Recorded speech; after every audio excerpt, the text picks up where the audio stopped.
Sir এদিকে এদিকে এই যে এদিকে এই যে এদিকে এদিকে এদিকে বুঝছেন, ওদিক কেউ নাই, এদিকে এটার ভিতরে সব যত ওখানে দেখা যাচ্ছে সব সুপুরুষ সব এখানে আছে। আপনার তো পুরুষ দরকার নাই, সবই আছে। মানুষের দরকার আছে। স্যার কি ঠান্ডা বেশি লাগতেছে স্যার? না খুলবো, কি খুলবেন আবার? জিপার। আরে না, ঠান্ডা কি বেশি? স্যার আমাদের অনলাইন আছে, সবাইকে স্বাগত জানাচ্ছি। আমাদের এখন লাইভ সেশন হবে, আর আজকে আমাদের ক্লাস হবে যারা 50তম বিসিএস পরীক্ষাটা বেশি করে দিবেন তাদের জন্য ক্লাসটা খুবই গুরুত্বপূর্ণ, এবং এর পাশাপাশি যারা প্রাইমারি পরীক্ষা দিবেন তাদের জন্য গুরুত্বপূর্ণ। অর্থাৎ আমাদের 9 তারিখ যে প্রাইমারি পরীক্ষা হবে সেখানে জিকে থেকে বাংলাদেশ বিষয় বলে থাকে 10টা এবং আন্তর্জাতিক থাকবে 10টা, এর ভিতরে আবার সাম্প্রতিকও থাকবে 4 থেকে 5টা। টোটাল 20 নম্বরের একদম পূর্ণাঙ্গ সাজেশন স্যার তো বলেই দিবে। এবং 50তম বিসিএস পরীক্ষায় আমাদের একদম 70 নম্বরের প্রায় একদম জিকে থেকে থাকে, সব মিলে আর কি, নৈতিকতা, মূল্যবোধ, ভূগোল, পরিবেশ, বাংলাদেশ, আন্তর্জাতিক, এগুলো মিলিয়ে টোটাল 70-এর মতো থাকে। তো সেইগুলো কিন্তু স্যার একদম বলে দিবে। তাতে ক্লাসটা খুবই চমৎকার ক্লাস হবে, থাকবে সাম্প্রতিক বিভিন্ন ইস্যু নিয়ে। আর আপনাদের যদি কোনো প্রশ্ন থাকে সেগুলো আপনারা করবেন। যেমন সাম্প্রতিক কিন্তু স্যার ভেনেজুয়েলা নিয়ে যে ভেজালটা লাগলো, এই যে ভেনেজুয়েলা প্রেসিডেন্ট একদম তুলে নিয়ে যায়, এখন কবে যেন মিহির স্যারকে ডোনাল্ড ট্রাম্প তুলে নিয়ে যায়, ঠিক আছে? ডোনাল্ড ট্রাম্প যেন কবে তুলে নিয়ে যায়, তার কি এমন প্রযুক্তি আছে, মানে কি জন্য তো সে ভেনেজুয়েলা এই অ্যাটাক করতে গেল, কেন ওই মাদুরিকে তুলে নিয়ে যাবে, এবং তাকে সস্ত্রীক নিয়েছে ঘুমন্ত অবস্থায়, ঠিক আছে না, সস্ত্রী ঘুমন্ত অবস্থায় কাপড়দের ধরে নিয়ে যায়। আবার আজকে শুনলাম জার্মানি চ্যান্সেলরকেও নাকি ধরে নিবে, এবং পানামা, আরো কয়েকটা দেশ আছে পানামা, তাও নাকি ধরবে। এরকম বিশ্বের বিভিন্ন দেশে কেন সে এই ডোনাল্ড ট্রাম্প সবাইকে কাপড় সহ ধরে নিয়ে যায়, ঠিক আছে, কাপড় সহ ধরে নিয়ে যায়, কারণ কি? অনেকে গার্লফ্রেন্ড সহ ধরে নেয়, হুমকি দিছে। আবার এদিকে আছে নরেন্দ্র মোদী, তারও কিন্তু ধরার জন্য পায় তারা চলতেছে, ঠিক আছে। আমি চিন্তাছি আমাদের নেয় না কেন, আমাদের দু একটা নিলত হয়। এরকম বিস্তারিত আপনাদের কিন্তু জানবে, আপনাদের প্রশ্নগুলো থাকবে। ওদের যেটা আছে হ্যাঁ সেগুলো আবার আমাদের নাই, আমাদের যেগুলো আছে সেগুলো ওদের লাগবে না, লাগবে না। আচ্ছা, যাই হোক, আমাদের আজকে ক্লাসটা অনেক সুন্দর হবে। তো এই যে বিভিন্ন ইস্যু নিয়ে কিন্তু কথা হবে, যে আমেরিকাটা কেমনে এরা শক্তিশালী, এদের কি এমন জিনিস আছে যে তারা এত শক্তিশালী, আর পরমাণু শক্তিধর অন্যান্য রাষ্ট্রগুলা বিশ্বের কোন কোন আছে। এই যে চীন শুধু খালি তীব্র নিন্দা জানায়, রাশিয়াকে শুধু শুনি যে এরা শুধু তীব্র নিন্দাই জানায়, আর কিছু না। আবার আমাদের একটা পুতুল আছে একটা, সেটা জাতিসংঘ না, এই জাতিসংঘ একটা আছে যেটা কোনো আসলে কাজে লাগে না। এরা আসলে কোন কাজে লাগে শুধু জাতিসংঘটা, এ নিয়েও স্যার কিন্তু অনেক কথা বলবে, অর্থাৎ ইন্টারন্যাশনাল ইস্যু নিয়ে কথা হবে। এবং সাম্প্রতিক যে ইস্যু আছে আমাদের অনেক, এই সাম্প্রতিক ইস্যু নিয়ে কিন্তু কথা হবে, বাংলাদেশ বিষয়গুলি নিয়ে। অর্থাৎ বাংলাদেশে এখন বর্তমানে স্থল বন্দর আছে কয়টি সম্পর্কে জানতে হবে, জিআই পণ্য আছে কয়টি, এগুলো সম্পর্কে ধারণা থাকতে হবে। বাংলাদেশে অর্থাৎ আমাদের গ্যাস ক্ষেত্র, এগুলো সম্পর্কে ধারণা থাকতে হয়, নদী বন্দর, সমুদ্র বন্দর, এগুলো ধারণা থাকতে হবে। বাংলাদেশ সংবিধান সম্পর্কে ধারণা থাকতে হবে, তত্ত্বাবধায়ক সরকার ব্যবস্থা সম্পর্কে ধারণা থাকতে হবে, এবং বাংলাদেশ নির্বাচন কমিশন, এগুলো সম্পর্কে ধারণা থাকতে হবে। কারণ এখন কিন্তু বর্তমানে যেহেতু সামনে আমাদের ত্রয়োদশ নির্বাচন, এই ত্রয়োদশ নির্বাচনের নিয়ে স্যার কিন্তু আলোচনা করবেন। এটা সংবিধানে কত নাম অনুচ্ছেদ আছে, এগুলো হবে, ঠিক আছে স্যার? এই জিনিস নিয়ে কিন্তু স্যার কিন্তু অনেক কথা বলবে, প্রশ্ন থাকবে, গণভোট, হ্যাঁ হ্যাঁ, গণভোট কি, তারপরে হচ্ছে জিয়াউর রহমান, বেগম খালেদা, যেটা লাগবেই কিন্তু লাগবে। মানে আগে শেখ হাসিনা নিয়ে 2-3টা করে প্রশ্ন দিত, প্রাইমারি নিবন্ধনের প্রশ্ন আমি অনেকগুলো দিতে পারি না এখন, যেগুলো বাদ রাখা, মানে 4টা-5টা প্রশ্ন একজন ব্যক্তি নিয়ে চলে আসছে। এটা বাংলাদেশে যতদিন রাজনীতি থাকবে ওগুলো থাকবেই, থাকবেই।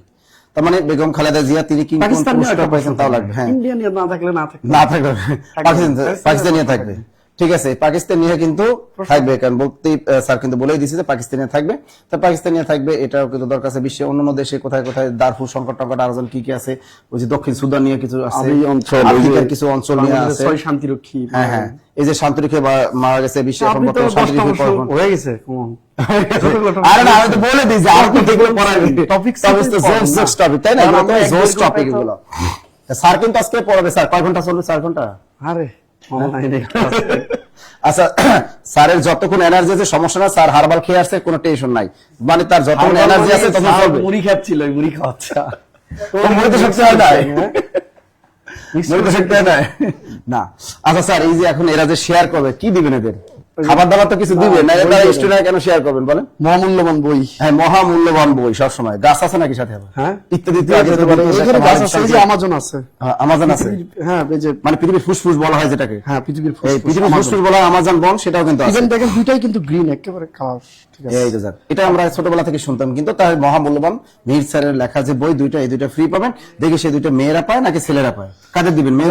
মেয়েদের ছেলেদের কি আছে, মানে আপনি বলেন যে এখানে হচ্ছে সর্বোচ্চ শেয়ার করলে সাজেশন দিয়ে দেন, আর মেনশন করলে সাম্প্রতিক দিয়ে দেন। সাম্প্রতিক, আচ্ছা ঠিক আছে স্যার, যেহেতু বলছে সর্বোচ্চ শেয়ারকারী সাম্প্রতিক পাবেন, আর সর্বোচ্চ শেয়ারকারী মিহির জিকে বই পাবেন। ওকে, দুইটা বই স্যার কিন্তু দিয়ে দিব আজকে। সুতরাং নাম দুটো আমরা ক্লাস শেষে আমরা ঘোষণা করবো।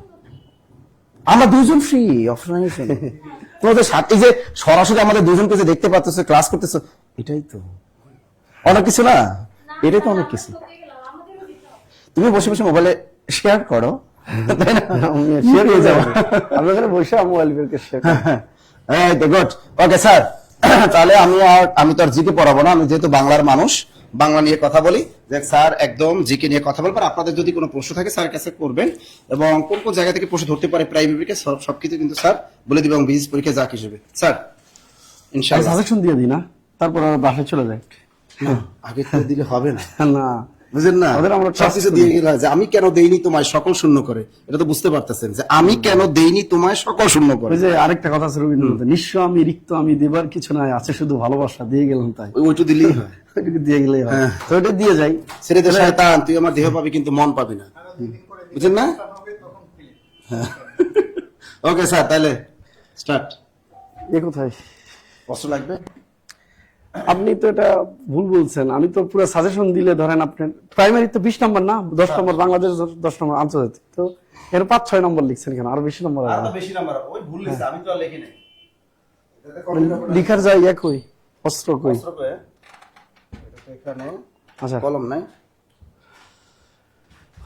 অন্যদিন আমি দেখি যে আসলে 1500-এর উপরে মানুষ উঠে ক্লাসে। উঠে যাবে, হ্যাঁ, কেবল তো 1000, ঠান্ডা না? ঠান্ডার জন্য কেউ লেপে, তাহলে কি কেউ এখানে লেপে, ক্লাস করতেছেন? কেউ রাস্তায়, কেউ খাটে, বিভিন্ন জায়গায় আছে। আপনি শুননা না করে সবাই আসবে, ঠান্ডা তো, তাই না?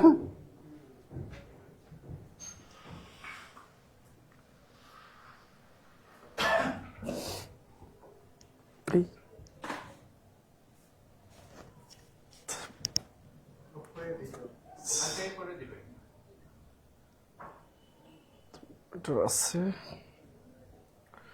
ফাইলটা কোথায় রাখছে এটা তো দেখতে হবে। আচ্ছা বলতেছি, সমস্যা নাই। প্রাইমারি পরীক্ষার আমি কিন্তু আপনাদের দিকে তাকাবো না, মানে ধরেন আপনারা আছেন, এটা অবজেক্ট আমার ক্লাস, আমি দেখবো না। প্রাইমারি পরীক্ষার জন্য একবার ওপেন করেন, সিস্টেমটা রেখে দেন, এটা টানলে আসবে না। প্রশ্নগুলো এখানে আছে, প্রশ্ন আছে, ওকে ঠিক আছে, টানবো না।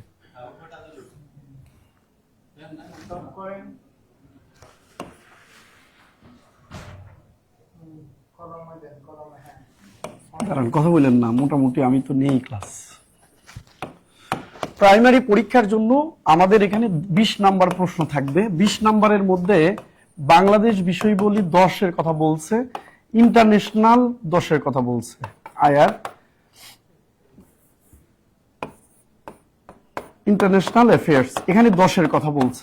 কিন্তু প্রাইমারিতে 20-এর নাম্বারের কথা বললেও আমার কাছে মনে হয় বাংলাদেশ থেকে বেশি নাম্বার থাকবে, 12 থেকে 13, ইন্টারন্যাশনাল থাকবে 7 থেকে 8, এরকম।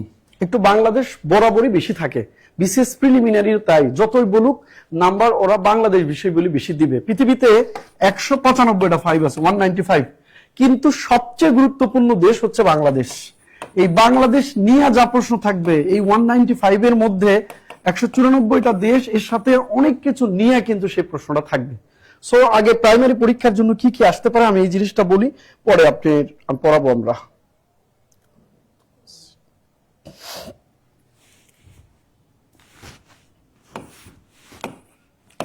আপনি ফার্স্ট অফ অল প্রাইমারি পরীক্ষা দিবেন, কয়েকটা জিনিস বলতেছি, এটা যেহেতু সময় নাই আমি আপনাকে এই সাম্প্রতিক তো পড়াবই, রেখে দিছি সব, এবং সেখান থেকে যে প্রশ্ন আহামরি অনেক কমন আসবে তাও নাই, সাম্প্রতিক অনেক তথ্য আছে, বাট কিছু জিনিস দেখাবো, সেগুলোর আগে আমি আপনাকে বলি। প্রাইমারি পরীক্ষার আগে প্রাইমারি সম্পর্কে আপনার জানতে হবে। এখানে 2 থেকে 3 নাম্বার আসে, অনেকেই যেটা করে এটা করে না। বাংলাদেশের শিক্ষা ব্যবস্থা, বাংলাদেশের প্রাইমারি শিক্ষা ব্যবস্থা, বাংলাদেশের ট্রেনিং সিস্টেম, নাইম, তারপর হচ্ছে প্রাইমারি মানে ডিরেক্টর অফ প্রাইমারি এডুকেশন, এই যে ডিপিইএ, এই জিনিসগুলো না জানার কারণে এখানে 2 থেকে 3 নাম্বার প্রশ্ন কিন্তু মিস হয়ে যায়, অনেকেই এটা জানে না। অনেক পড়া আপনি পড়ে গেছেন, কিন্তু প্রাইমারি পরীক্ষার যে সম্পর্কে আপনার জানা দরকার, এটা না পড়ার কারণে আপনার 2 থেকে 3 নম্বর পিছিয়ে যায়। এই 2-3 নম্বরই আপনার প্রাইমারি থেকে ছিটকা যাওয়ার জন্য খুবই আমার কাছে মনে হয়। হ্যাঁ, না শিক্ষা ব্যবস্থা সম্পর্কে আপনি জানেন প্রাইমারি পরীক্ষাতে ঢাকা বিশ্ববিদ্যালয় নিয়েও প্রশ্ন আসে, এটাও পার্ট অফ এডুকেশন। প্রাইমারি শিক্ষা ব্যবস্থাতে আমি বাংলাদেশের প্রথম জাতীয় অধ্যাপক, এটা নিয়ে প্রশ্ন আসে। প্রাইমারিতে ধরেন বাংলাদেশের প্রথম এই যে এবছর 2025 সালে ইউনেস্কো স্বীকৃতি পেয়েছে, বাংলাদেশ না বিশ্বের প্রথম সৌরচালিত ভাসমান স্কুলের নাম হচ্ছে সিধুলাই ভাসমান স্কুল, যেটা চলনবিলে অবস্থিত। 2025 সালে ইউনেস্কো পুরস্কার লাভ করেছে। তো এইটাও কিন্তু আপনার মানে প্রাইমারি বললে শুধু যে এই যে ডিপিই অথবা প্রাইমারি এডুকেশন কোন মন্ত্রণালয়ের অধীন, মানে প্রাথমিক ও গণশিক্ষা মন্ত্রণালয়, এইটা না, এগুলো সব। ইভেন এমন কি যে কিন্ডার গার্ডেন এটা কোন ভাষার শব্দ, এটাও আসছে প্রাইমারিতে, জার্মান ভাষার শব্দ, এটার প্রবক্তাকে। তারপর বাংলাদেশের নিরক্ষরমুক্ত জেলা কয়টা, বাংলাদেশের প্রথম ধরেন আপনার হচ্ছে আমরা যদি বলি যে বাংলাদেশের ক্যাডেট কলেজ আছে কয়টা, 12টা, বাংলাদেশ শিক্ষা বোর্ড আছে কয়টা, 11টা। এরপর হচ্ছে এ পর্যন্ত বাংলাদেশের প্রথম শিক্ষা কমিশনের নাম কি, বর্তমান শিক্ষা কমিশনের নাম কি, সবকিছু এর মধ্যে আছে। শুধু প্রাইমারি না, বাংলাদেশের শিক্ষা ব্যবস্থা মধ্যেই সবকিছু আছে। এটা যদি বেসিক্যালি আমি যেটা মনে করি, আমি মোটামুটি 2012 সাল থেকে সাধারণ জ্ঞান পড়াই, আমি একটা কথা অলওয়েজ বলি, যদি এইটা পরীক্ষায় না দেয় তাহলে কোশ্চেনটা খুব বেশি স্ট্যান্ডার্ড না, দেওয়া উচিত। যেমন চিটাগং ইউনিভার্সিটিতে গতদিন পরীক্ষা হলো, তো এই চিটাগং ইউনিভার্সিটিতে 2টা প্রশ্ন গতদিন আসছে। আমি বলেছিলাম যে এগুলো আমরা কোনোভাবে কমন দেখাতে পারবো না। যেমন চিটাগং ইউনিভার্সিটির 2টা পরীক্ষা প্রশ্ন আসছে, একটা হচ্ছে বাংলাদেশের প্রথম ওশেন স্যাটেলাইট স্থাপন করা হয়েছে কোথায়, চট্টগ্রাম বিশ্ববিদ্যালয়। আরেকটা হচ্ছে বাংলাদেশে প্রথম যে এই যে বাংলাদেশের যে সমুদ্রে এর মানচিত্র প্রকাশ করছে কোন বিশ্ববিদ্যালয়, চট্টগ্রাম। দেখেন এটা কিন্তু চট্টগ্রামের জন্য ইম্পর্টেন্ট। আবার যে রাজশাহী বিশ্ববিদ্যালয় বিদেশিদের অর্থায়নে পৃষ্ঠপোষকতায় এখানে একটা কোর্স চালু করা হয়েছে, সেটা কিন্তু রাজশাহী ইউনিভার্সিটি গুরুত্বপূর্ণ, বিউপির জন্য নয়। আবার দেখেন যে সশস্ত্র মানে বাহিনীর পরিচালিত বিউপি দিবস, বিউপি কত সালে প্রতিষ্ঠা হয়েছে, এটা বিউপির জন্য গুরুত্বপূর্ণ। ঠিক প্রাইমারি পরীক্ষা জন্য যেটা গুরুত্বপূর্ণ সেটা কিন্তু অনেক সময় নিবন্ধনের প্রশ্ন নাও আসতে পারে। এনটিআরসি পরীক্ষা যেটা আছে সেটার প্রশ্ন বা সেইটা সম্পর্কে প্রাইমারিতে আসবে কিনা ফ্যাক্ট নয়, বাট প্রাইমারি পরীক্ষা দিচ্ছেন, প্রাইমারি বেসিক সম্পর্কে একটা প্রশ্ন থেকে 2-3টা প্রশ্ন পর্যন্ত আসে। আমার কাছে মনে হয় আপনি এটা একটু দেখবেন। 2 নম্বর একটু আমি বলা সাম্প্রতিকে পরে যাই, এটা বেসিক জিনিস অনেকে দেখে না, যার কারণে প্রশ্নগুলো। 2 নম্বর আপনি একটু প্রাইমারির, হ্যাঁ না আপনার যেটা লাগে লিখে রাখেন সাইড করে, প্রাইমারির বিগত 5 থেকে 6 বছরের প্রশ্ন একটু দেখা যাবেন আপনি, বেসিক প্রশ্নটা এখানে দেখার পরে আপনি লাস্ট 2 বছরের প্রশ্ন একটু ক্যালকুলেট করতে পারেন। আমি আপনার 2টা জিনিস বলে আমি পড়াবো সাম্প্রতিকটা। একটা বিষয় হলো আমার কাছে মনে হয়, আমি নিজে বিসিএস প্রিলিমিনারি 3টা প্রিলি পাস করছি, তো আমি এক্ষেত্রে প্রিভিয়াস কোশ্চিন কমনের থেকে আমি চিন্তা করতাম অলওয়েজ যে কোশ্চিনের ধরনগুলো যে কিভাবে আসতেছে। তো দেখবেন কোশ্চিনের ধরনগুলো দেখলে দেখবেন যে 5 থেকে 6টা আসছে সাম্প্রতিক প্রশ্ন প্রাইমারিতে। তারপরে দেখবেন বাংলাদেশের ইতিহাস নির্ভর প্রশ্নগুলো অলওয়েজ হচ্ছে প্রাইমারিতে। বাংলাদেশের সংস্কৃতগুলো প্রশ্ন থাকতেছে। বাংলাদেশের আইন প্রশাসন নিয়ে দেখবেন প্রশ্ন থাকে।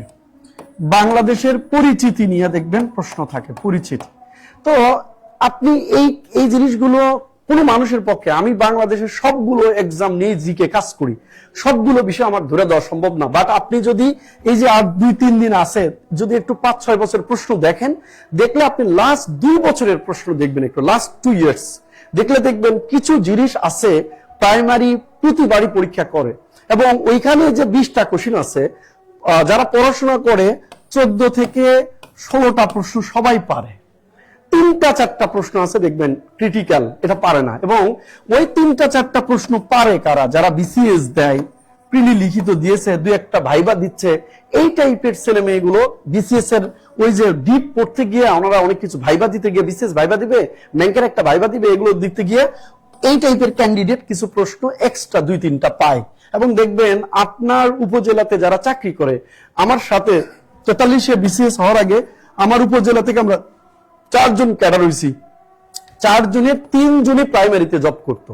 তার মানে আমি বললাম এই প্রাইমারি চাকরি আগে পাইছো নাকি? বলছেন না, আমি যখন প্রথম প্রিলি পাস করি, লিখিত প্রথম দেই, তারপরে প্রাইমারিটা দিয়ে আমার প্রাইমারিটা হয়েছে।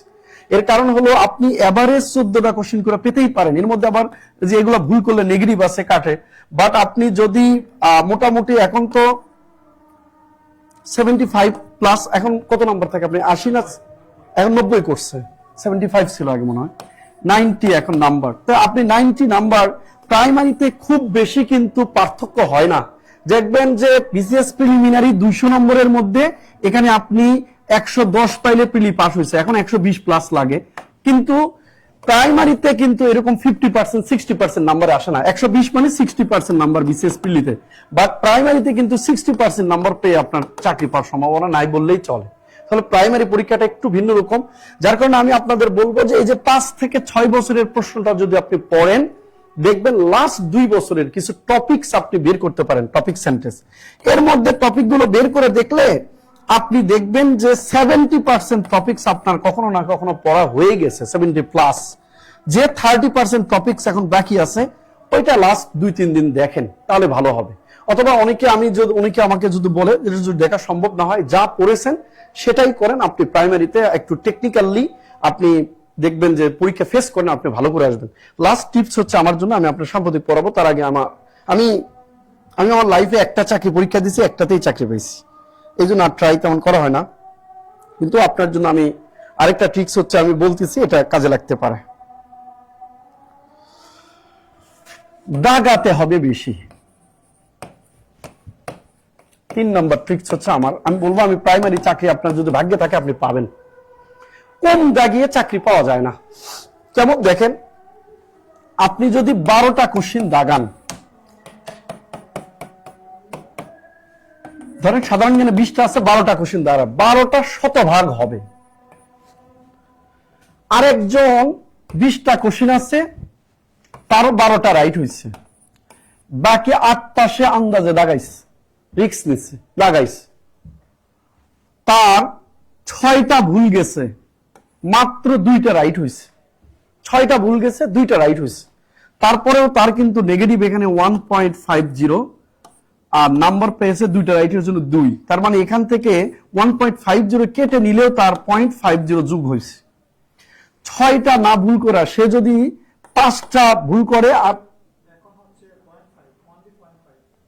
প্রাইমারিতে 0.5 করে দিছে, তাহলে 0.5 হলে তাহলে রিস্ক একটু কম নিতে হবে, তাইলে রিস্ক কম নিতে হবে। 0.5 হলে আপনার তাহলে রিস্ক কম নিতে হবে। আমি 25 আমি প্রাইমারি পরীক্ষা যেহেতু দেই না, আমি আসলে অ্যাকচুয়ালি জানি না, তো প্রাইমারির আমি প্রশ্ন নিয়ে কাজ করি, সাধারণ জ্ঞান নিয়ে কাজ করি কমন পাওয়ানোর জন্য। তো যদি 3 নাম্বার আমি যদি বলতাম যে 25 হতো, তাহলে আপনি রিস্ক নিয়ে সব দেখাইতেন, তাহলে দেখতেন আপনার নাম্বার অনেক বাড়তো। যেহেতু এখন 0.5 করেছে, তাহলে সেক্ষেত্রে আপনাকে 2টা কাজ করে যেতে হবে। নাম্বার 1, এখানেও একটা জিনিস করতে হবে আপনার যদি দেখেন যে অনেক ভালো নম্বর আছে, তাহলে রিস্ক বেশি নেওয়ার দরকার নাই। আর যদি দেখেন এমনিতেই বিলো আপনার আসবে না, তাহলে আর রেখে লাভ নাই, তাইলে আপনার হচ্ছে মানে রিস্ক নিতে হবে। আবারও বলতেছি, যদি আপনি ধরেন 90 মার্কসের মধ্যে আপনার 80 প্লাস রাইট হয়ে গেছে, তো 80 প্লাস রাইট হয়ে গেলে তো আপনি ধরে নিতেই পারেন যে আপনার আসবে ইনশাল্লাহ। না সাম্প্রতিক হবে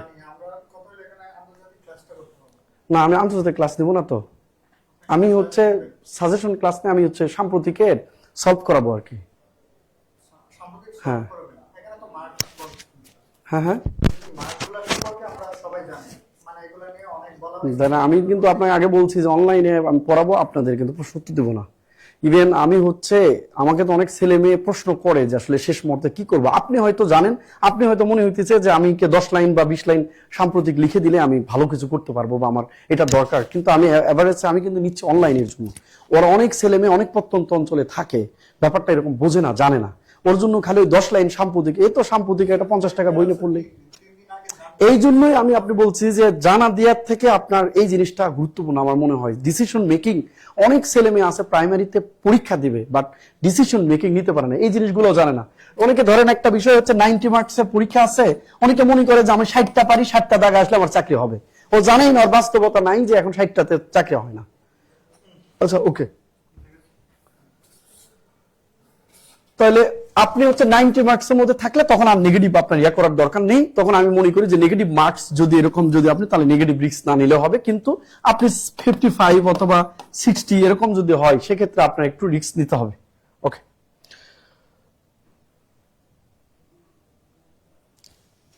আমাদের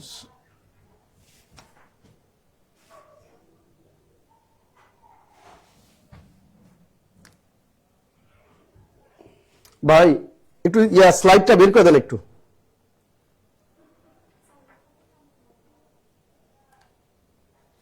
টানতেছি তো স্লাইড,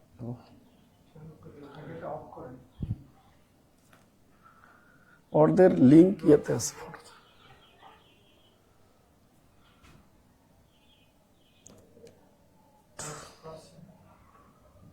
এটা বোঝা যাচ্ছে না। একই জিনিস আসছে, এটা আছে পিডিএফ আছে।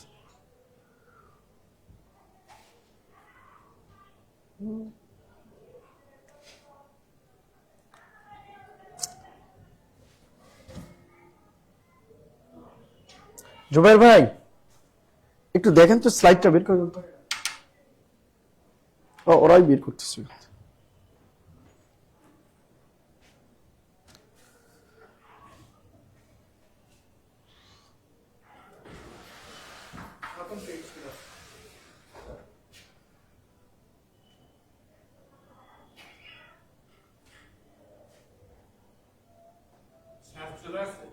হ্যাঁ, এটা দেন তো একটু, সাইড বের করেন।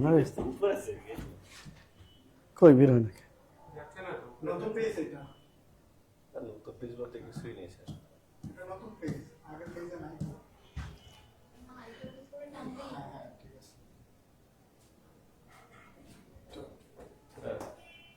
হ্যাঁ আচ্ছা আচ্ছা, ঠিক আছে।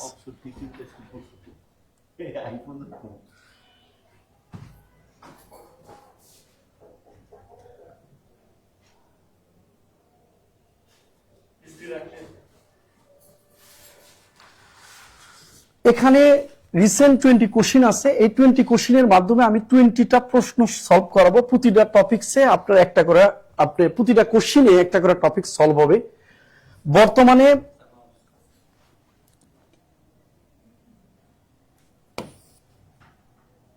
বর্তমানে বাংলাদেশের প্রধান নির্বাচন কমিশনারকে, এটা গতদিনও পরীক্ষায় আসছে। আমরা, আপনারা একটু কমেন্ট করেন যে বর্তমান বাংলাদেশের নির্বাচন কমিশনারকে। আমি তার আগে এখানে একটু লিখি। বর্তমানে বাংলাদেশের বর্তমান বিচারপতি হচ্ছে জোবায়ের রহমান চৌধুরী। বর্তমানে ইনি হচ্ছে বিচারপতি। বর্তমান বাংলাদেশের হচ্ছে বিচারপতি জোবায়ের রহমান চৌধুরী। ইনি দেশের 26তম বিচারপতি। বর্তমানে বাংলাদেশের প্রধান বিচারপতি হচ্ছে জোবায়ের রহমান চৌধুরী।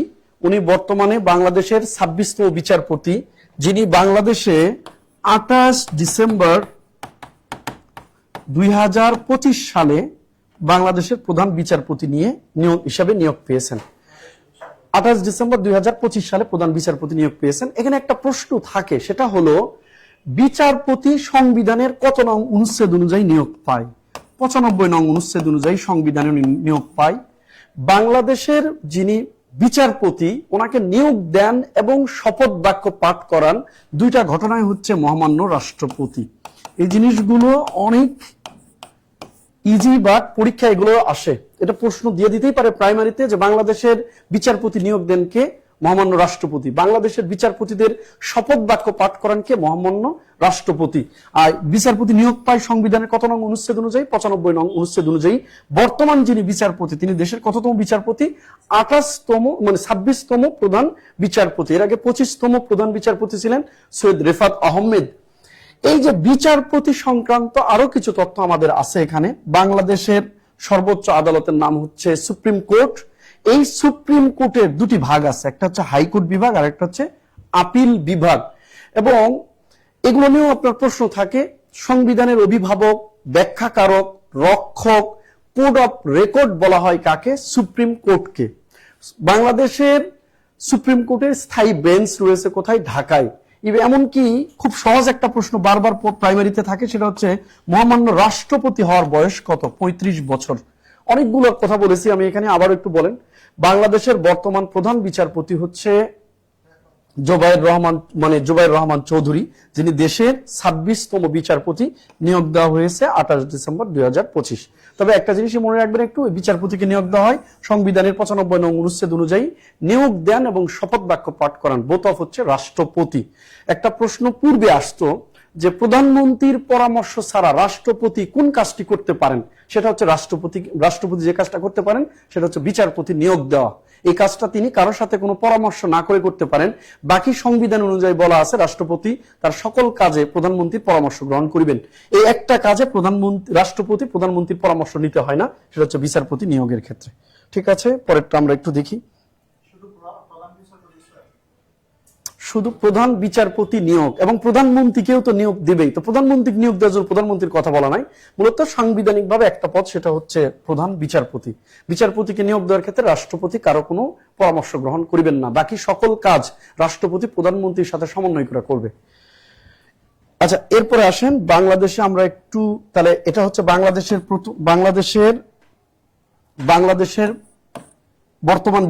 বর্তমান বিচারপতি আহসান এইচ মনসুর, বাংলাদেশ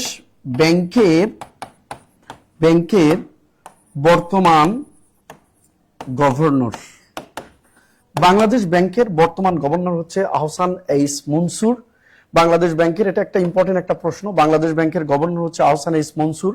আমরা জানি আজ পূর্বে বাংলাদেশ ব্যাংকের গভর্নর হওয়ার জন্য সর্বোচ্চ 72 বছর ছিল, বাট এখন এই বয়সটা তুলে দেওয়া হয়েছে এটার ক্ষেত্রে। এবং একটা গুরুত্বপূর্ণ সাম্প্রতিক কয়েকদিন আগে ঘটে গেছে, সেটা হলো বাংলাদেশ ব্যাংকের গভর্নরকে পূর্ণ মন্ত্রীর পদমর্যাদা দেওয়া হয়েছে। মনে রাখবেন এই কথাটা, যে পূর্ণ মন্ত্রীর পদমর্যাদা দেওয়া হয়েছে, পূর্ণ মন্ত্রীর পদমর্যাদা দেওয়া হয়েছে কাকে? মর্যাদা দেওয়া হয়েছে কাকে? বাংলাদেশ ব্যাংকের যিনি গভর্নর তাকে পূর্ণ মন্ত্রীর পদমর্যাদা দেওয়া হয়েছে। তাহলে বাংলাদেশ ব্যাংকের বর্তমান গভর্নর নাম হচ্ছে আহসান এইচ মনসুর। এরপর আসেন ASM Faiz, UGC university grant commission বা বিশ্ববিদ্যালয় মঞ্জুরি কমিশন। এই বিশ্ববিদ্যালয় মঞ্জুরি কমিশন এর বর্তমান চেয়ারম্যানের নাম হচ্ছে SMA ফয়েজ। উনি ঢাকা বিশ্ববিদ্যালয়ের সাবেক উপাচার্য ছিলেন। SMA ফয়েজ, উনি বর্তমানে ইউজিসির চেয়ারম্যান। এবার আসেন অপশন ডি তে দেওয়া আছে মোবাশ্বের মনিম, খুব ইম্পর্টেন্ট, BPSC, বাংলাদেশ সরকারি কর্ম কমিশন, ইংরেজিতে বলা হয় বাংলাদেশ পাবলিক সার্ভিস কমিশন। 1972 সালের 8 এপ্রিল বাংলাদেশ সরকারি কর্ম কমিশন প্রতিষ্ঠা হয়েছিল। এটি সংবিধানের 137 নং অনুচ্ছেদ অনুযায়ী গঠিত একটা প্রতিষ্ঠান। বাংলাদেশে প্রাইমারিতে পরীক্ষায় 2 থেকে 3 বার প্রাইমারিতে পরীক্ষা আসছে যে নিচের কোনটি সাংবিধানিক প্রতিষ্ঠান নয়। আমি বলে রাখি 3টা গুরুত্বপূর্ণ সাংবিধানিক প্রতিষ্ঠান আপনি মনে রাখবেন, বাকি অপশনে দেখবেন উন্নতিগুলো দেওয়া থাকে। 3টার মধ্যে একটা হচ্ছে BPSC, বাংলাদেশ সরকারি কর্ম কমিশন, মহা হিসাব নিরীক্ষক ও নিয়ন্ত্রক এবং বাংলাদেশ নির্বাচন কমিশন। এই 3টা সাংবিধানিক প্রতিষ্ঠান রেখে বাকি যে কোনো একটা অপশনে দিয়ে দেখতে পারে, যেমন দুদক অথবা দুর্নীতি দমন কমিশন, মানবাধিকার কমিশন, আইন কমিশন, এগুলো কি মানে প্রশ্ন দেওয়া থাকতে পারে নিচের কোনটি সাংবিধানিক প্রতিষ্ঠান। তো দেওয়া থাকলো যে দুদক বা দুর্নীতি দমন কমিশন, মানবাধিকার কমিশন, আইন কমিশন, আর অপশনে একটা দেওয়া থাকলো সরকারি কর্ম কমিশন। তাহলে উত্তর হয়ে যাবে সরকারি কর্ম কমিশন। আবার প্রশ্ন এমন থাকে যে নিচের কোনটি সাংবিধানিক প্রতিষ্ঠান নয়, সেক্ষেত্রে দেওয়া থাকতে পারে বাংলাদেশ নির্বাচন কমিশন অথবা নির্বাচন কমিশন, তারপরে দেওয়া থাকলো মহাহিসাব নিরীক্ষক নিয়ন্ত্রক এবং সরকারি কর্ম কমিশন, অপশন আরেকটাতে দেওয়া থাকলো মানবাধিকার কমিশন। তাহলে এভাবে হবে। তাহলে বাংলাদেশ সরকারি কর্ম কমিশন BPSC, এটা 137 নম্বর অনুচ্ছেদ অনুযায়ী গঠিত। বর্তমানে BPSC চেয়ারম্যান হচ্ছে মোবাশ্বের মনিম। এরপর আসেন AMM নাসির উদ্দিন। এই ব্যক্তিটা খুব গুরুত্বপূর্ণ বর্তমান সময়ের জন্য। AMM নাসির উদ্দিন হচ্ছে বর্তমান বাংলাদেশের প্রধান নির্বাচন কমিশনার।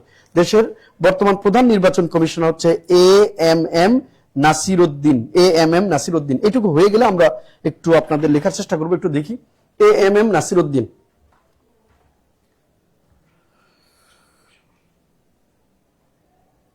AMM নাসিরউদ্দিন। তাহলে বাংলাদেশের বর্তমান নির্বাচন কমিশন, আমি একটু এর সাথে নির্বাচন রিলেটেড কিছু তথ্য আপনাদের আমি বলে দিতেছি, পরীক্ষায় যেগুলো আসতে পারে, খুব ইম্পর্টেন্ট। বাংলাদেশে প্রথম নির্বাচন হয়েছে 7 মার্চ 1973, মনে রাখবেন। বাংলাদেশের ত্রয়োদশ মানে 13তম নির্বাচন হবে 12 ফেব্রুয়ারি 2026। বাংলাদেশের এটা পরীক্ষা আসতে পারে। বাংলাদেশে 2026, এই যে আমাদের 26 সালে কততম নির্বাচন হবে? ত্রয়োদশ সংসদ নির্বাচন হবে 12 ফেব্রুয়ারি 2026। ওকে, 12 ফেব্রুয়ারি 2026। এরপর আসেন, বাংলাদেশের প্রথম নির্বাচন কমিশনার ছিল M ইদ্রিস। এই পাশে লিখে দিচ্ছি, M ইদ্রিস। বাংলাদেশের প্রথম নির্বাচন কমিশনার ছিল M ইদ্রিস, আর বর্তমান নির্বাচন কমিশনারের নাম হচ্ছে AMM নাসিরউদ্দিন। খুবই ইম্পর্টেন্ট, খুব সহজ জিনিস, বাট বারবার আসে। দেখেন, এর আগে কয়েকদিন আগে পরীক্ষাতে আসলো 70-এর নির্বাচন। দেখেন 70-এর নির্বাচন, এগুলো কিন্তু প্রিলির সিলেবাস থেকে বাদ দিছে, বিশেষ প্রিলিতে আসছে। 70 নির্বাচন প্রধান নির্বাচন কমিশনার নাম কি? আব্দুস সাত্তার। তাহলে 70 নির্বাচনে প্রথম নির্বাচন কমিশন আব্দুস সাত্তার ছিল, এটা কিন্তু প্রিলি থেকে সিলেবাস বাদ দিছে, তাও পরীক্ষায় প্রশ্ন আসছে।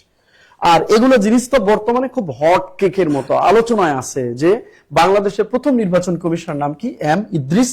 আর বাংলাদেশের প্রথম নির্বাচন কমিশনার নাম হচ্ছে M ইদ্রিস, আর বর্তমান নির্বাচন কমিশনার হচ্ছে M নাসিরউদ্দিন। এবার আসেন, 1972 সালে স্বাধীন নির্বাচন কমিশন প্রতিষ্ঠা করা হয়, এবং এই স্বাধীন নির্বাচন কমিশন প্রতিষ্ঠা করা হয় সংবিধানের 118 নং অনুচ্ছেদ অনুযায়ী। খুব ইম্পর্টেন্ট, সংবিধানের 118 নং অনুচ্ছেদ অনুযায়ী স্বাধীন নির্বাচন কমিশন প্রতিষ্ঠা করা হয়। স্বাধীন নির্বাচন কমিশনে বলা আছে 4 জন নির্বাচন মানে একজন প্রধান নির্বাচন কমিশনার ও অনধিক 4 জন নির্বাচন কমিশন নিয়ে নির্বাচন কমিশন গঠিত হবে। আমি আবারও বলতেছি, একজন প্রধান নির্বাচন কমিশনার ও অনধিক 4 জন নির্বাচন কমিশনার নিয়ে নির্বাচন কমিশন গঠিত হবে। বর্তমানে তাই আছে। তাহলে প্রধান নির্বাচন কমিশন হচ্ছে M নাসিরউদ্দিন। হ্যাঁ, মানে প্রধান একজন থাকবে আর 4 জন অনধিক মানে কমিশনার থাকবে। হ্যাঁ, টোটাল 5 জন। তবে এইভাবে না, সংবিধানে লেখা আছে এইজন, এইভাবেই যে প্রধান একজন আর অনধিক 4 জন। আচ্ছা, এই যে নির্বাচন হবে ত্রয়োদশ সংসদ নির্বাচন, এখানে একটু কথা আছে, আর একটু আমাদের নির্বাচন রিলেটেড লাগবে। সেটা হলো, বাংলাদেশের এ পর্যন্ত গণভোট হয়েছে 3 বার। চতুর্থ গণভোট কিন্তু ওই একই দিনে হবে। এ পর্যন্ত বাংলাদেশে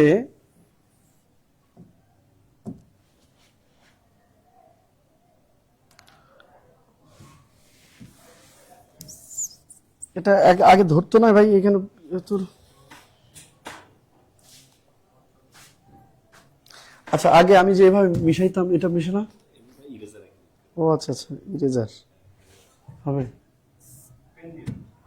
পেন দিয়ে করতে হবে, করলে এরকম এটা দিলে হবে।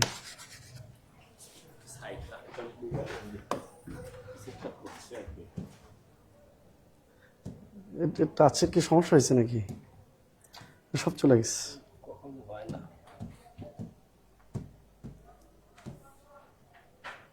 আচ্ছা, রাখেন। তো বাংলাদেশের এ পর্যন্ত গণভোট হয়েছে 3 বার। তত্ত্বাবধায়ক সরকারের অধীনে নির্বাচন হয়েছে পর্যন্ত 4 বার। তবে প্রাইমারি পরীক্ষাতে তত্ত্বাবধায়ক সরকার ব্যবস্থা বা কেয়ারটেকার গভর্নমেন্টে একটা প্রশ্ন থাকবে। আমি আবারও বলতেছি, তত্ত্বাবধায়ক সরকার ব্যবস্থা নিয়ে একটা প্রশ্ন আপনার থাকবে, প্রাইমারিতে থাকা উচিত। সাধারণ জ্ঞান 12-14 বছর ধরে পড়ায়, আমার কাছে মনে হয়েছে থাকা উচিত, এবং এই জন্য আমি বলতেছি। তাহলে গণভোট হয়েছে 3 বার, তত্ত্বাবধায়ক সরকারের অধীনে নির্বাচন হয়েছে 4 বার, বাংলাদেশে জরুরি অবস্থা জারি করা হয়েছে মোট 5 বার। এই 3টা তথ্য একটু মনে রাখা লাগবে। একটা হচ্ছে গণভোট 3 বার, তত্ত্বাবধায়ক সরকারের অধীনে নির্বাচন 4 বার, আর জরুরি অবস্থা 5 বার করা হয়েছে। এগুলো একটু জানতে হবে। আর ওই যে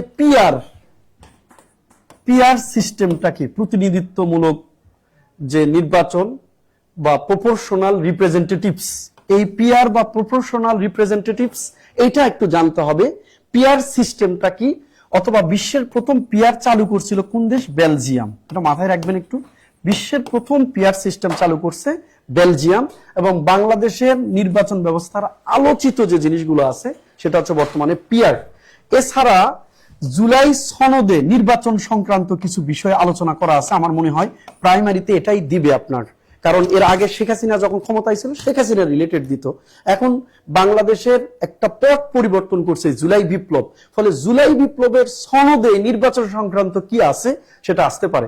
এটা যে আসতে পারে তার প্রমাণ কয়েকটা পরীক্ষা অলরেডি হয়ে গেছে। যেমন এই জুলাই সনদে বাংলাদেশের প্রধানমন্ত্রী 2 বারের বেশি থাকতে পারবে না, 2 মেয়াদের বেশি, অর্থাৎ 10 বছর, এই কথাটা বলা আছে। ঠিক আছে, এরপরে বলা আছে এই জুলাই সনদে সংসদের কথা বলা আছে, সংসদ হবে দ্বিকক্ষ বিশিষ্ট। সংসদ হবে দ্বিকক্ষ বিশিষ্ট, সেখানে নিম্ন কক্ষে নারী আসন থাকবে 100টি, এই কথাটা বলা আছে। তাহলে মূলত নির্বাচন সম্পর্কিত জুলাই সনদে একটা গুরুত্বপূর্ণ বিষয় হচ্ছে প্রধানমন্ত্রী 2 মেয়াদের বেশি কেউ থাকতে পারবে না, বা 10 বছরের বেশি থাকতে পারবে না। জুলাই সনদের যে বিষয়গুলো আছে তার মধ্যে এগুলো আছে।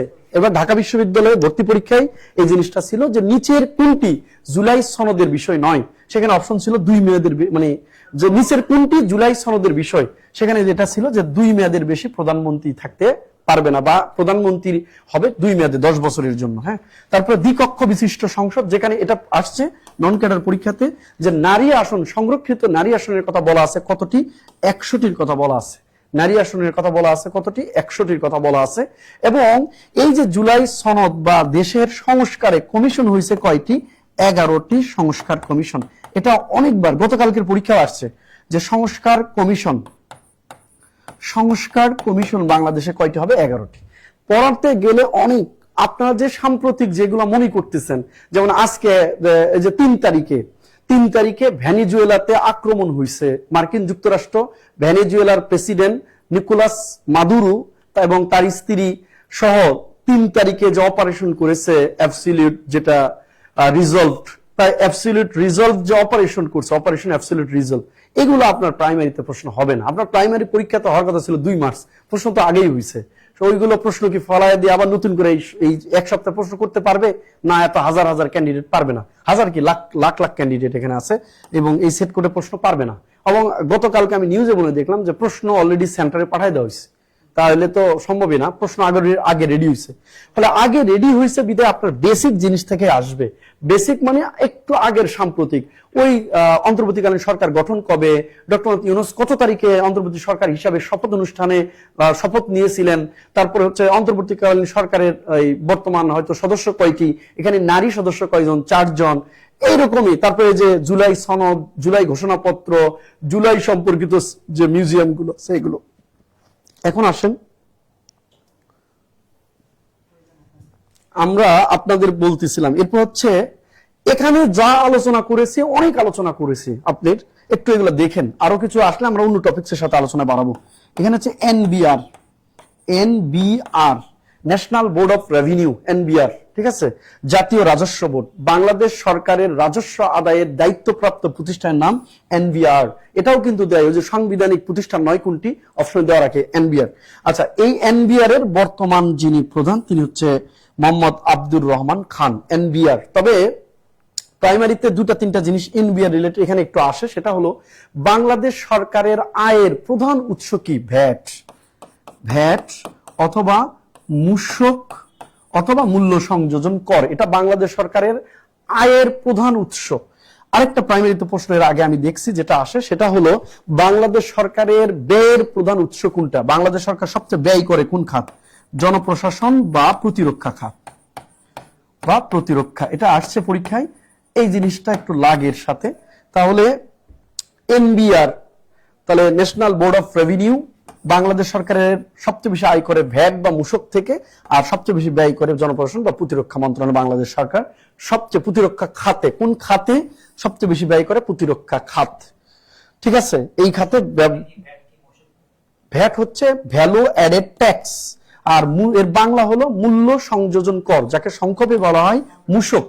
ভ্যালু অ্যাডেড ট্যাক্সকেই বাংলাতে বলা হয় মূল্য সংযোজন কর বা মূসক। ঠিক আছে, এখানে দুইটা জিনিস একটু আমাদের লাগে, সেটা হলো বাংলাদেশ আয়কর, আয়কর দিবস, আয়কর দিবস হচ্ছে 30 নভেম্বর, 30 নভেম্বর হচ্ছে আয়কর দিবস। আর ভ্যাট দিবস, ভ্যাট দিবস হচ্ছে 10 ডিসেম্বর। বর্তমানে ভ্যাট দিবস হচ্ছে 10 ডিসেম্বর। আপনারা যারা ওই যে বর্তমানে যে ই টিন চালু করছে, ই টিন, তাই না, ই টিন চালু করছে সরকার 2013 সালে।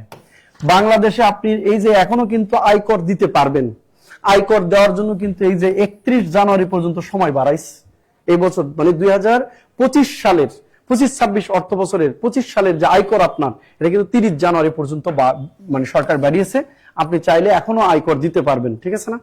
তাহলে দেন আপনি আয়কর। তবে আমি আপনার একটা গুরুত্বপূর্ণ কথা বলে যাই, এই ভ্যাট চালু করছে বেগম খালেদা জিয়া 1991 সালে। এগুলো প্রশ্ন এখন আসবে, ধরেন আপনার প্রশ্ন এরকমই আসবে, বেগম খালেদা জিয়া সংসদ প্রথম কততম সংসদে তিনি প্রধানমন্ত্রী হয়েছিলেন? তো এই টাইপের প্রশ্ন অনেকেই জানে যে 1991 সালে প্রধানমন্ত্রী হয়েছে, কিন্তু কত সংসদে প্রথম প্রধানমন্ত্রী হয়েছে জানে না। 5ম সংসদে উনি প্রথম প্রধানমন্ত্রী হয়েছেন। বাংলাদেশে তত্ত্বাবধায়ক সরকার ব্যবস্থা সাংবিধানিকভাবে প্রথম চালু কে করছেন? বেগম খালেদা জিয়া। এই প্রশ্ন টাইপেই আসবে এখন, যে 21শে পদক চালু কে করছে? জিয়াউর রহমান। স্বাধীনতার পদক চালু কে করেছে? জিয়াউর রহমান। শিশু একাডেমি চালু কে করছে? জিয়াউর রহমান। বাংলাদেশের সাদা কালো টেলিভিশনকে রঙিন টেলিভিশন কে করেছিল? জিয়াউর রহমান। তাহলে এই টাইপের জিনিস, বাংলাদেশের প্রথম ফ্লাইওভার নাম মহাখালী ফ্লাইওভার, এটার উদ্বোধন বা চালু কে করেছিল বা নির্মাণ কে করেছিল? বাংলাদেশের প্রথম ফ্লাইওভার হচ্ছে মহাখালী ফ্লাইওভার, যার দৈর্ঘ্য হচ্ছে 1.12 কিলোমিটার। 2004 সালে এটা বেগম জিয়া উদ্বোধন করেছেন। ঠিক আছে না?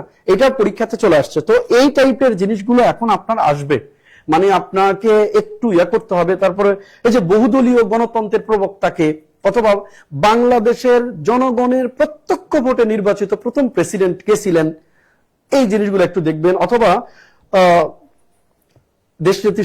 দেশনেত্রী বেগম খালেদা জিয়া, উনি কিন্তু প্রথম, মানে ওনার সময়ে, একমাত্র ওনার সময়ে কিন্তু যে সংবিধানে একটা সংশোধন হয়েছে, যার ফলে গণতন্ত্রের উত্তরণ ঘটছে। ওনাকে গণতন্ত্রের মাদার অফ ডেমোক্রেসি বলা হয়েছে।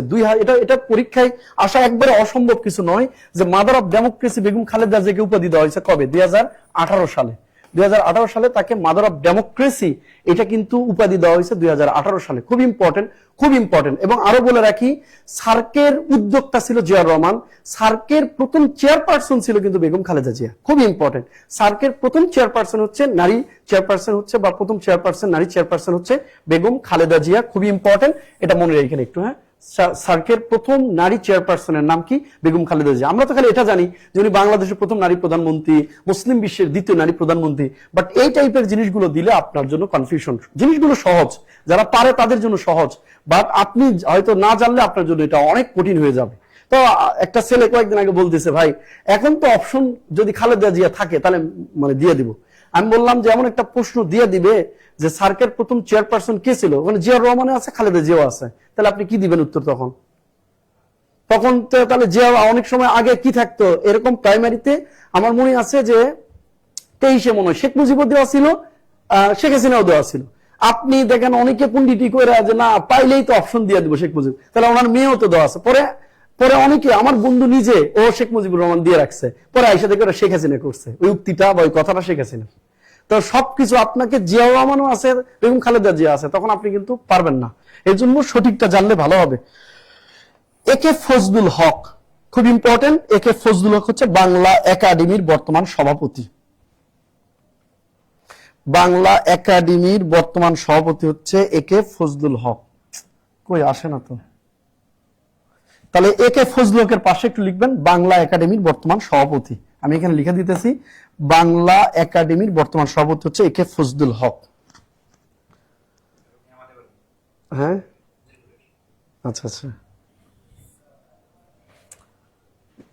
এদের স্টাস কাজ করতেছে না। ভাই আসেন না একটু, আপনার লাগবে আমার। বাংলাদেশ ভ্যাট চালু করছে ম্যাডাম 1991 সালে। ভ্যাট প্রথম চালু হয়েছে 1991 সালের 1 জুলাই ভ্যাট চালু হয়েছে। হ্যাঁ, 1991 সালে 1 জুলাই বাংলাদেশ প্রথম ভ্যাট চালু করে। হ্যাঁ, কিন্তু 1 জুলাই ভ্যাট চালু হয়েছে। মজার বিষয় দেখেন, ভ্যাট দিবস কিন্তু আবার 10 ডিসেম্বর, তারিখ কিন্তু জানা। একটু তুলুন তাহলে একে ফজলুল হক। একটা প্রশ্ন উত্তর দিতেই তো আমার অনেক যাচ্ছে সময়।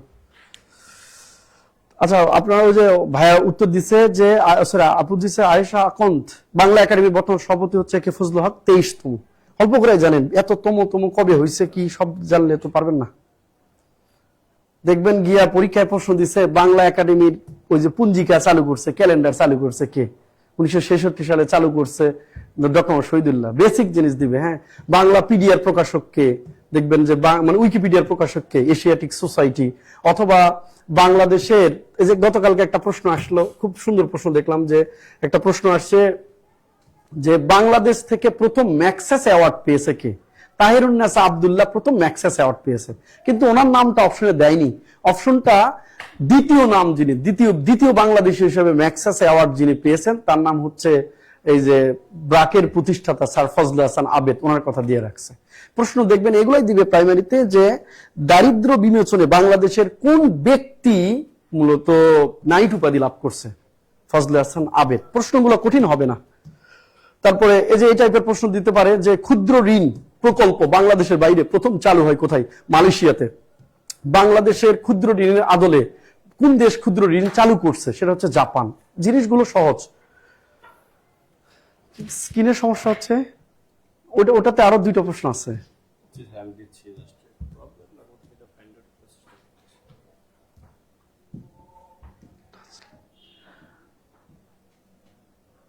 কে কে আর এর মতো এখানে তো সদস্য কমে যাচ্ছে, আপনি ঠিক করতে করতে 1000 গেছে অলরেডি, কমে 1000 বেশি সমস্যা। আচ্ছা, একে ফজলুল হক বললাম যে বাংলা একাডেমির হচ্ছে বর্তমান হচ্ছে সভাপতি হচ্ছে মাহমুদ হাসান খান। উনি হচ্ছে BGMEA, Bangladesh garments manufacturing exporting association. এই BGME এর বর্তমান সভাপতি হচ্ছে মাহমুদ হাসান খান, BGME। তাহলে গার্মেন্টস ব্যবসায়ীদের সমিতির নাম হচ্ছে BGMEA। এই যে BGME এর সভাপতি হচ্ছে বর্তমান মাহমুদ হাসান খান। আপনি জানেন, এটা একটু জানা দরকার আছে, বাংলাদেশের প্রধান রপ্তানি পণ্য হচ্ছে বাংলাদেশের প্রধান রপ্তানির পণ্য হচ্ছে RMG, রেডিমেড গার্মেন্টস, অর্থাৎ তৈরি পোশাক। বাংলাদেশ সবচেয়ে বেশি রপ্তানি করে, বাংলাদেশ RMG সবচেয়ে বেশি রপ্তানি করে USA। খুব ইম্পর্টেন্ট, বাংলাদেশ সবচেয়ে বেশি রেডিমেড গার্মেন্টস রপ্তানি করে কোন দেশে, যুক্তরাষ্ট্রে। আপনাকে আমি 2টা জিনিস বলে দিই, বাংলাদেশ সবচেয়ে বেশি রপ্তানি আয় করে, বাংলাদেশ সবচেয়ে বেশি রপ্তানি আয় করে ও রেমিটেন্স সবচেয়ে বেশি পায় বর্তমানে। বাংলাদেশ রেমিটেন্স সবচেয়ে বেশি পায় এবং বাংলাদেশ সবচেয়ে বেশি রপ্তানি আয় করে বর্তমানে USA থেকে, মানে যুক্তরাষ্ট্র থেকে। না এই আপনি আপডেট নেই কেন? 2024-25 অর্থ বছর অনুযায়ী বা 2025 সালের অর্থনৈতিক সমীক্ষা অনুযায়ী বাংলাদেশ সবচেয়ে বেশি রেমিটেন্স পেয়েছে বর্তমানে সৌদি আরব। কই, বাংলাদেশ সবচেয়ে বেশি রেমিটেন্স পেয়েছে মার্কিন যুক্তরাষ্ট্র থেকে। 2023-24 ছিল সংযুক্ত আরব আমিরাত, 2022-23 ছিল সৌদি আরব। তার মানে এগুলো চেঞ্জ হয়ে গেছে, এখন হচ্ছে USA। বাংলাদেশ সবচেয়ে বেশি আমদানি করে চীনের কাছ থেকে, ঠিক আছে। বাংলাদেশ সবচেয়ে বেশি আমদানি করে হচ্ছে মেশিনারি টুলস গুলো, এগুলো আমদানি করে চীনের থেকে বেশি। আচ্ছা, এরপরে আমাদের একটা জিনিস আছে, সেটা হচ্ছে বাংলাদেশ শ্রমিক প্রেরণের শীর্ষ। বাংলাদেশ সবচেয়ে বেশি শ্রমিক প্রেরণ করে, বাংলাদেশের সবচেয়ে বেশি শ্রমিক প্রেরণ করে এটা হচ্ছে সৌদি আরব। বাংলাদেশে সবচেয়ে বেশি শ্রমিক প্রেরণ করে কোন দেশে, সৌদিতে। বাংলাদেশ নারী শ্রমিক সবচেয়ে বেশি পাঠায়, সেটাও সৌদি আরব। তাহলে বাংলাদেশের সবচেয়ে বড় শ্রম বাজার হচ্ছে সৌদি আরব, বাংলাদেশ সবচেয়ে নারী শ্রমিক পাঠায় বেশি শ্রমিক হিসাবে Saudi Arab, but Bangladesh remittance পায় সবচেয়ে বেশি হচ্ছে যুক্তরাষ্ট্র থেকে। রেমিটেন্স প্রাপ্তিতে বাংলাদেশের অবস্থান বর্তমানে অষ্টম। রেমিটেন্স প্রাপ্তিতে বাংলাদেশের বর্তমান অষ্টম। দুইটা জিনিস একটু মনে আরো এর সাথে একটু বলে দিই। বিশ্বে সাহায্য দানে শীর্ষ দেশ, বিশ্বে সাহায্য দানে শীর্ষ দেশ, বিশ্বে সাহায্য দানে শীর্ষ দেশ বর্তমানে জার্মানি। আগের দিন বাগে খাইছে, ভুলে যান। আগে প্রশ্ন উত্তর ছিল বিশ্বের সাহায্যদাতা শীর্ষ দেশ হচ্ছে, আগে ছিল হচ্ছে জাপান, এখন বিশ্বের সাহায্যদাতা শীর্ষ দেশ হচ্ছে জার্মানি। তবে তবে প্রশ্ন হলো বাংলাদেশের সাহায্য দানে শীর্ষ দেশ, বাংলাদেশ সাহায্যের শীর্ষ দেশ এখন জাপান। বাংলাদেশে বললে জাপান, কিন্তু বিশ্বের বললে হচ্ছে জার্মানি। বিশ্বের সবচেয়ে বেশি এখন সাহায্য দেয় জার্মানি, কিন্তু বাংলাদেশ বললে হচ্ছে জাপান। এই জিনিসটা পরীক্ষায় আসছে, এই দুটো লাইনই পরীক্ষায় আসছে। অনেকে একটু বোঝার কম বেশি হলে ভুল উত্তর দাগায় আর কি। বিশ্বে বললে জার্মানি দিবেন, বাংলাদেশ বললে জাপান দিবেন। ওকে, এবার আসেন। বিশ্বে বললে জার্মানি, এখন বিশ্বে জার্মানি সবচেয়ে বেশি সাহায্য দেয় জার্মানি, এটা রিসেন্ট রিপোর্ট। হ্যাঁ, আর বাংলাদেশে সবচেয়ে সাহায্য দেয় জাপানের, জানেনি। এই যে মাথার বাড়ি করে দিচ্ছে গভীর সমুদ্র বন্দর, কয়েকদিন আগে প্রশ্ন আসছে এলএনজি টার্মিনাল কোথায় হবে, এটা কোথায় হবে? মহেশখালীর মাতার বাড়িতে, ঠিক আছে না? মহেশখালী একটা উপজেলা, বাংলাদেশের একমাত্র পাহাড়ি দ্বীপ এবং বাংলাদেশের প্রথম ডিজিটাল আইল্যান্ড হচ্ছে মহেশখালী। এই মহেশখালীর মাতার বাড়িতে এলএনজি টার্মিনাল হচ্ছে মহেশখালীতে। আবার বাংলাদেশের যে তাপ বিদ্যুৎ কেন্দ্র, কয়লা ভিত্তিক মাতারবাড়ি বিদ্যুৎ প্রকল্প হচ্ছে মাতারবাড়ি মহেশখালীতে। আবার বাংলাদেশের গভীর সমুদ্র বন্দর, এটা হচ্ছে মাতারবাড়িতে। বাংলাদেশের চতুর্থ সমুদ্র বন্দর নির্মিত এবং প্রথম গভীর সমুদ্র বন্দর হচ্ছে মাতারবাড়ি। তো এই জিনিসগুলো আসে। ইভেন বঙ্গোপসাগরকে কেন্দ্র করে বাংলাদেশ ও জাপানের অর্থনৈতিক প্রকল্পের নাম বিগ বি, বিগ বি, ঠিক আছে? বিগ বি বা ইংরেজি বড় হাতে লেখা যায় BIG, বিগ বি। বাংলাদেশ ও জাপানের যৌথ উদ্যোগে বঙ্গোপসাগরে অর্থনৈতিক সহযোগিতা করার জন্য, জাপান এই অঞ্চল অর্থনৈতিক সহযোগিতা করার জন্য যে প্রকল্প হাতে নেয় তার নাম হচ্ছে বিগ বি। 2014 সালে এই প্রকল্প হাতে নিয়েছে জাপান সরকার। তাহলে বাংলাদেশ ও জাপানের মধ্যে যে উন্নয়নমূলক কারিগরি সহায়তার জন্য, দক্ষিণবঙ্গের উন্নয়নের জন্য যে প্রকল্প, বঙ্গোপসাগরকে কেন্দ্র করে যে প্রকল্প নেওয়া হয়েছে তার নাম বিগ বি, বে অফ বেঙ্গল ইনিশিয়েটিভ, মানে ইন্ডাস্ট্রিয়াল গ্রোথ বেল্ট, বে of Bengal industrial growth belt. এটা হচ্ছে জাপান এবং বাংলাদেশ। এটা কয়েকদিন আগে, মাসখানিক আগে একটা চাকরি পরীক্ষাতে আসছিল। তাহলে অনেক তথ্য দিতেছি, একটু লিখে রাখেন। এবারে লাস্ট হচ্ছে আমাদের সালাউদ্দিন নোমান চৌধুরী, খুব ইম্পর্টেন্ট, খুব ইম্পর্টেন্ট। আমি মিশে দিচ্ছি কিন্তু, হ্যাঁ। সালাউদ্দিন নোমান চৌধুরী, উনি হলো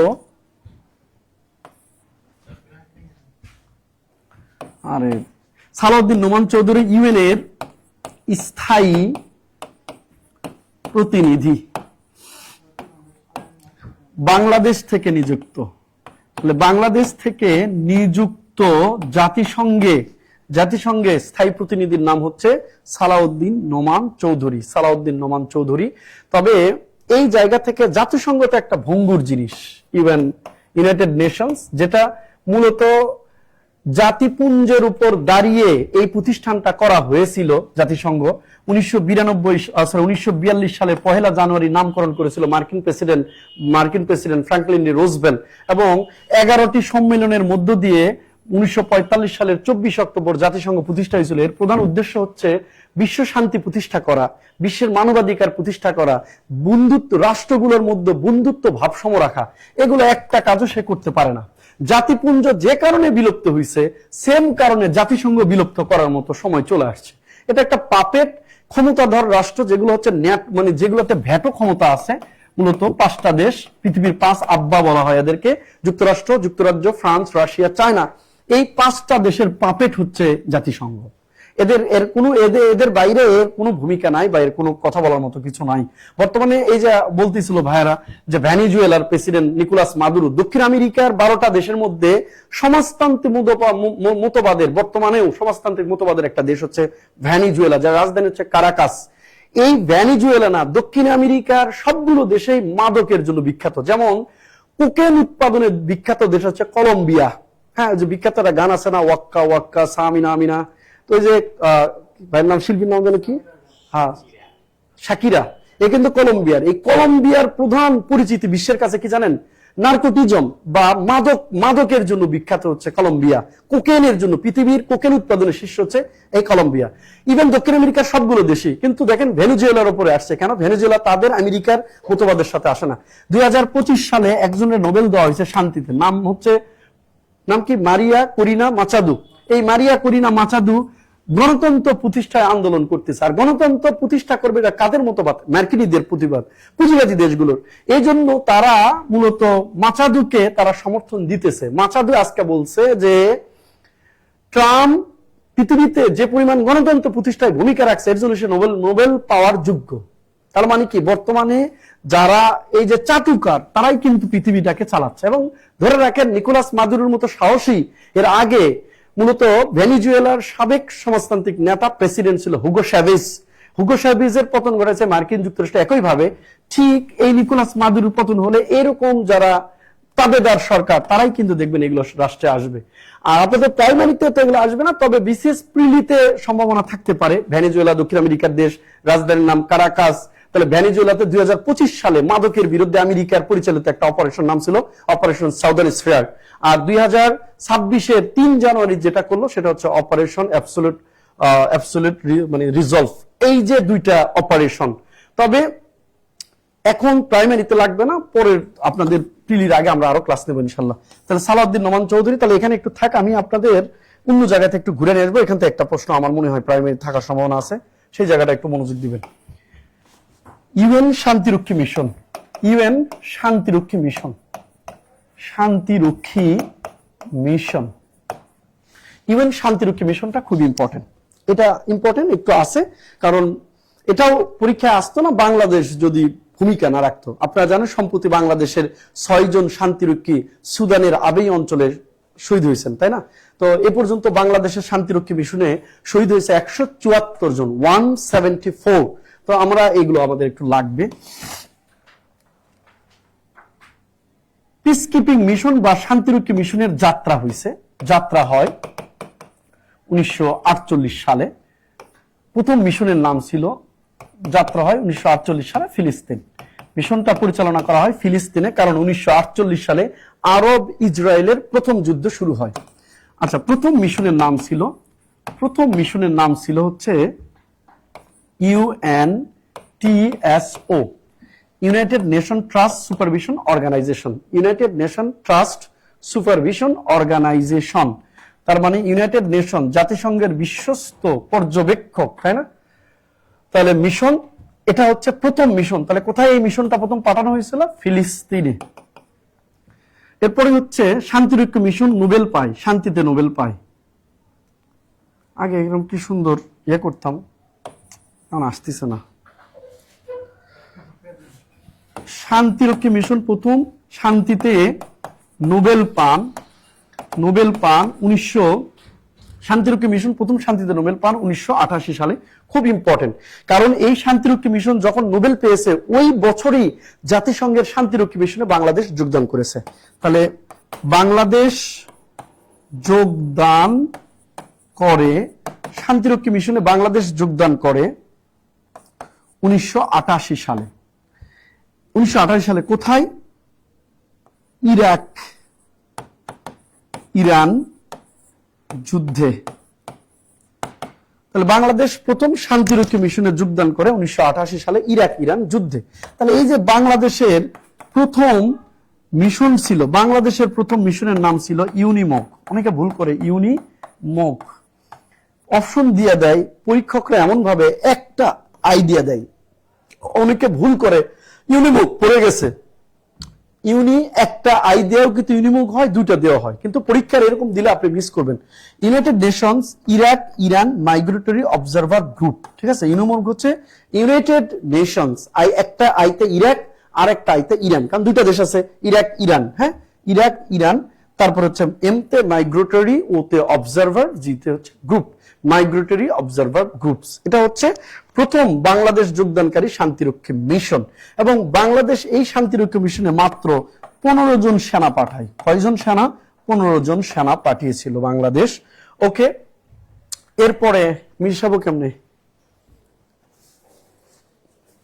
বলেন? হ্যাঁ, এভাবে আছে এখানে দিলাম, সব গেলে তো হবে না। তাহলে যাবে তো আপনি কারণ আমি তো ওই যে 2-4টা বিষয়তে চাই, আমার তো আরো লিখতে হবে, কেন যে ওরা লিখে নাই অনেকে।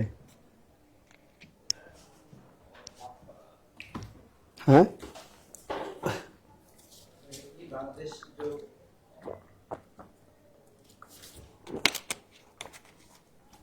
ভাই বলেন প্লিজ, বলেন কিভাবে হেল্প করতে পারি। তাহলে বাংলাদেশ প্রথম যোগদান করছিল কবে? 1988 সালে। ওকে, আপনাদের হ্যাঁ, ইরাক ইরান যুদ্ধে রাইট, প্রথম শান্তিরক্ষীতে গেছে বাংলাদেশ। এবং এবং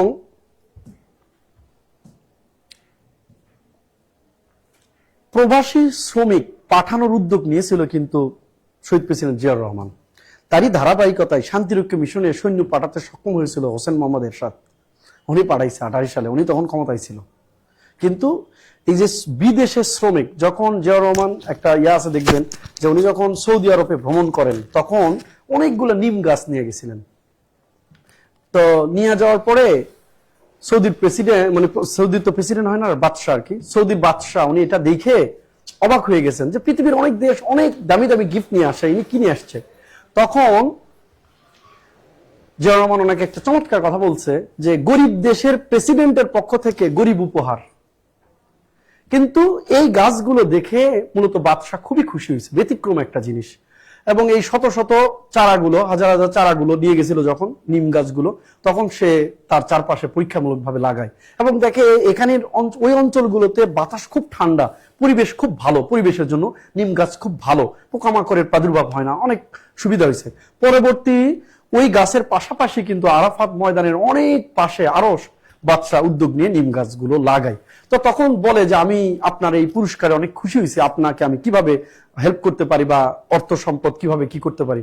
বলছে আমার দেশের মানুষ গরিব শ্রমিক, ওদের জন্য আমার টাকারও, আমার দেশের মানুষ গরিব হতে পারে, শ্রমিক হতে পারে, কিন্তু তারা কাজের সক্ষম। আপনি যদি আমার দেশকে অনুদান না দিয়ে এই শ্রমিকগুলোকে আপনার দেশের কাজে লাগান, আপনার নির্মাণ শিল্পে কাজে লাগান, তাহলে আমরা অনেক দেশের থেকে বেশি বেনিফিটেড হব। আমি এটাতে একটা কথা বলতে পারি, চীনাদের একটা প্রবাদ আছে যে তুমি কারো কাছ থেকে বড়শি নাও কিন্তু কারো কাছ থেকে মাছ নিও না। তুমি যদি কারো কাছ থেকে মাছ নাও তাহলে শুধু এক বেলাই খেতে পারবে, তুমি যদি একটা বড়শি নাও তাহলে সারা জীবন মাছ ধরে খেতে পারবে।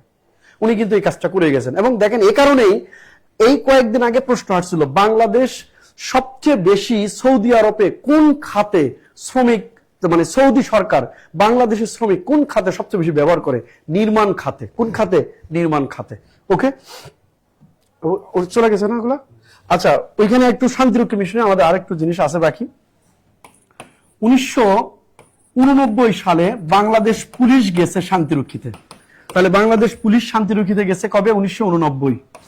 1993 সালে মূলত নৌবাহিনী ও বিমান বাহিনী শান্তিরক্ষী মিশনে পাঠানো হয়। নৌ এবং বিমান বাহিনী, তাহলে নৌ এবং বিমান বাহিনী, বাংলাদেশের নৌবাহিনী এবং বিমান বাহিনী শান্তিরক্ষী মিশনে যোগদান করে 1993 সালে। এরপর হচ্ছে 1999 সালে পূর্ব তিমুরে বাংলাদেশের নারী শ্রমিক, বাংলাদেশের নারী সৈন্য প্রথম প্রেরণ করা হয় 1999 সালে পূর্ব তিমুরে। এটা পরীক্ষা আসছিল, বাংলাদেশের নারী সৈন্যরা প্রথম শান্তিরক্ষী মিশনে যোগদান করে কবে? 1999 সালে। কোন দেশে? পূর্ব তিমুরে। কোন দেশে? পূর্ব তিমুরে। এবং একটা বিষয় বলে রাখি, শান্তিরক্ষী মিশনে সৈন্য প্রেরণে শীর্ষ দেশ, বর্তমানে নেপাল। বাংলাদেশ হচ্ছে শান্তিরক্ষী মিশনে সৈন্য প্রেরণে বর্তমান তৃতীয়। ঠিক আছে, শান্তিরক্ষী মিশনে সৈন্য প্রেরণে বাংলাদেশের অবস্থান কততম? তৃতীয়। বাট শীর্ষ দেশ কোনটি? নেপাল। বাট নারী সৈন্য প্রেরণে শীর্ষ দেশ হচ্ছে বাংলাদেশ। মনে রাখবেন, শান্তিরক্ষী মিশনে সৈন্য প্রেরণে শীর্ষ দেশ নেপাল, বাট শান্তিরক্ষী মিশনে নারী সৈন্য প্রেরণে শীর্ষ দেশ হচ্ছে বাংলাদেশ। আমার ভাই আসছেন, বাংলাদেশ বিডি মানে বাংলাদেশ, বাট এভারেজ হচ্ছে তৃতীয়। বাংলাদেশ বিডি মানে বাংলাদেশ, স্যার তৃতীয় আর প্রথম তো বললেন, দ্বিতীয় দ্বিতীয় ভারত।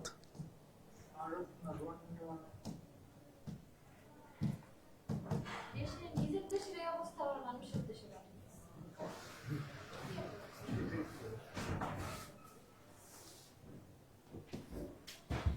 এর আগে ছিল ইথিওপিয়ার শীর্ষে, এখন চলে আসছে 4-এ।